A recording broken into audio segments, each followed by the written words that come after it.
विचारों का आदान प्रदान हर पीढ़ी करती है, लेकिन एक पीढ़ी से दूसरी पीढ़ी तक जो विचार आगे बढ़ते जाते हैं उसका सीधे संबंध साहित्य से होता है।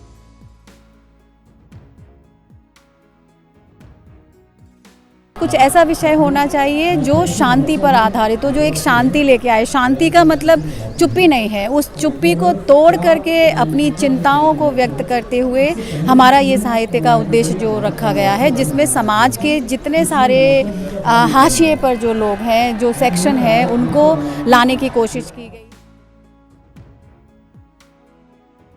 लिटरेचर को एक ऐसा हथियार है जिसकी वजह से हम उन विरोधी ग्रुपों को रैशनल थिंकिंग, साइंटिफिक अप्रोच से कवर कर सकते हैं, कि चेतना दे सकते हैं और खुद पहले चेतन हो जाए फिर चेतना ला सकते हैं। बहुजन कैलेंडर पर भारी छूट, सिर्फ 300 रुपए में 10 कैलेंडर की बुकिंग करिए।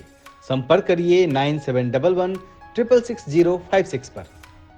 दलित साहित्य से विश्व शांति संभव है, इस मुद्दे को उठाते हुए इस थीम के साथ दिल्ली के आर्यभट्ट कॉलेज में 2 दिनों का दलित साहित्य महोत्सव शुरू हो गया है। ये लगातार चौथा साल है जब साहित्य के जरिए तमाम सवालों के जवाब ढूंढने की कोशिश की जा रही है और लगातार जो साहित्य से जुड़े हुए देश के अलग अलग हिस्सों से जो दिग्गज साहित्यकार हैं वो यहाँ पे मंच पे मौजूद हैं, जो लगातार इस बारे में चर्चा कर रहे हैं कि साहित्य के जरिए किस तरीके से हम समाज को एक कर सकते हैं, साहित्य के जरिए किस तरीके से समाज को बेहतर बनाया जा सकता है और तमाम सवालों के जवाब ढूंढे जा सकते हैं। तो अम्बेडकरवादी लेखक संघ नाम की संस्था है, अलेस कहते हैं उसको शॉर्ट फॉर्म में, उन्होंने इस 2 दिनों के महोत्सव का, साहित्य महोत्सव का आयोजन किया है और उसके जो उपाध्यक्ष हैं और जाने माने कवि और साहित्यकार सुदेश तनवर जी हमारे साथ है। सर, इस कार्यक्रम की रूपरेखा 2 दिनों की क्या क्या रही और किन किन सवालों पर चर्चा हुई?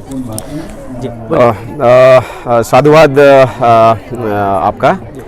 ये 2 दिन हमारे लिए बहुत महत्वपूर्ण रहे हैं। वैसे हमने आज का जो पूरे कार्यक्रम का जो थीम है ये आपके सामने है कि दलित साहित्य से विश्व शांति संभव है। कुछ लोगों ने ये भी सुझाव दिया कि विश्व शांति तक तो हम तब पहुंचेंगे जब पहले हम अपने समाज को शांत कर लेंगे, और इसमें बहुत सारे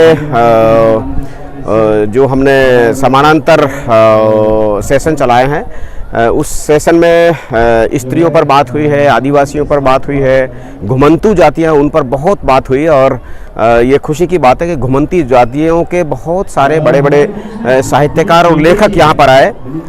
कबीर गायन हुआ यहाँ पे, अम्बेडकरवादी जो संस्कृति और साहित्य है, जो उनका अम्बेडकरवाद कैसे कैसे फैला है पिछले लगभग आधी सदी में भारत में, जो आज़ाद भारत के बाद में उस पर काम हुआ है, और स्त्रियों पर बात हुई है, क्योंकि स्त्री जो है भारत का ही नहीं पूरी दुनिया का आधा हिस्सा होती है। इसके लिए अम्बेडकरवादी लेखक संघ पिछले 1 दशक से काम कर रहा है और ये चौथा दलित साहित्य महोत्सव, और हमारी पूरी उम्मीद है कि हम अभी हम साल में 1 कर पा रहे हैं, लेकिन हम साल में 2 की प्लानिंग कर रहे हैं और भविष्य में उसको हम ऐसा कर पाएंगे, ऐसा मुझे लगता है। सीमा जी हमारे साथ। सीमा जी, लगातार चौथा साल है, चौथा आयोजन है, इस बार क्या अलग है?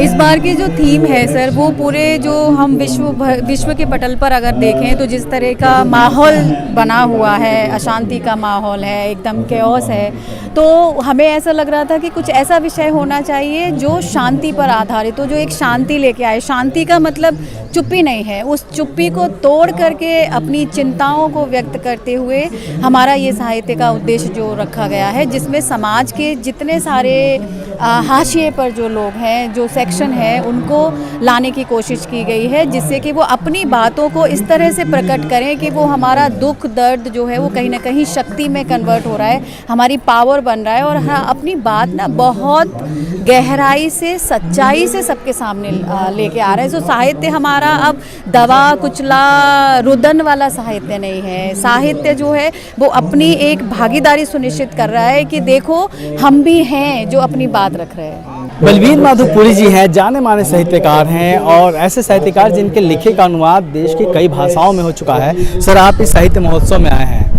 आज के वक्त में जब हम दलित साहित्य की बात करते हैं, फेस्टिवल हो रहा है यहाँ पे, तो चुनौतियाँ क्या हैं? वक्त कितना बदला है?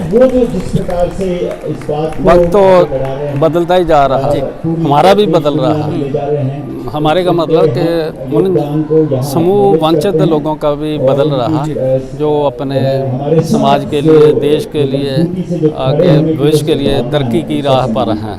लेकिन जो बाधाएं हैं उसको दूर करने के लिए जो चिंतन मंथन चेतना की बातें जो लिटरेचर के थ्रू हो रही है, विश्व शांति की हम बात करते हैं, सामाजिक शांति की बात करते हैं, तो लगातार जतन जारी है।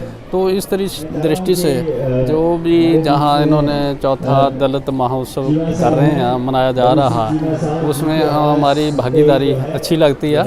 और मैं समझता हूँ कि लिटरेचर को एक ऐसा हथियार है जिसकी वजह से हम उन विरोधी ग्रुपों को रैशनल थिंकिंग, साइंटिफिक अप्रोच से कवर कर सकते हैं, कि चेतना दे सकते हैं, और खुद पहले चेतन हो जाए फिर चेतना ला सकते हैं। आप लोग लंबे समय से काम कर रहे हैं, भविष्य का दलित साहित्य आप कैसा देखना चाह रहे हैं? मेरे को ऐसे लगता है कि जो जैसे शुरू में दलित आंदोलन, लिटरेचर का आंदोलन चला था, तो वो मेरे को लगता है कि थोड़े से पहले से कम हो गया, इसलिए कि जो हमारे नए विद्यार्थी हैं लगे हुए हैं, पर उसकी परसेंटेज कम हो गई है। जैसे नौकरियों की पहले बात करते रहते थे, अब प्राइवेट सेक्टर में जाना शुरू हो गई, तो लिटरेचर की वैल्यू है, लेकिन उसका चिंतन जो है वो मैं नहीं कहता कि सीमित है, वो दिन पर दिन बड़ा भी हो रहा, लेकिन फिर भी हमारे और मेहनत की ज़रूरत है, जो मेरे को लगती है।